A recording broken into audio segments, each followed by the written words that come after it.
Bonjour, bonne nouvelle pour Lyon. Lyon qui est toujours en tête de tous les classements.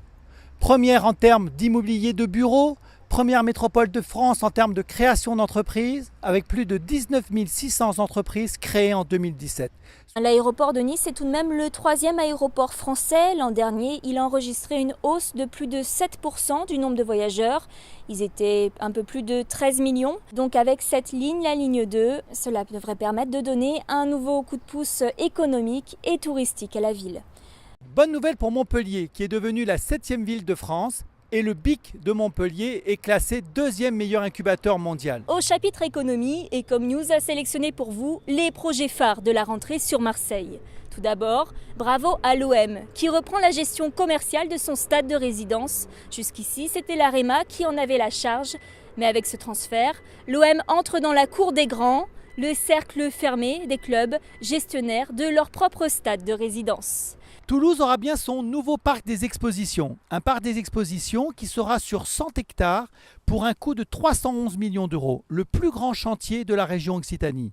Il devrait être livré en 2020. Avec des retombées économiques estimées à 220 millions d'euros par an.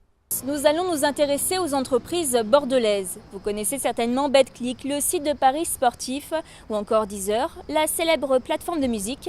Avec Ubisoft, ces sociétés viennent de s'implanter à Bordeaux. Elles seront bientôt rejointes par OVH ou encore par AIO. 40 emplois sont à la clé chez Deezer, 60 chez AIO. Les entreprises sont de plus en plus nombreuses à s'implanter dans la métropole bordelaise. Conséquence directe de la récente ligne à grande vitesse reliant l'Île-de-France et Bordeaux.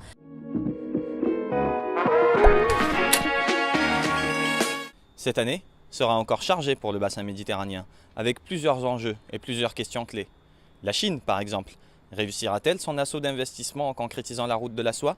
La crise migratoire, trouvera-t-elle une solution commune ou continuera-t-on à se diviser? Le changement climatique, un des enjeux primordiaux pour le bassin méditerranéen. Comment luttera-t-on collectivement contre le réchauffement? Que fera-t-on des récentes découvertes gazières? De quelle façon les exploitera-t-on?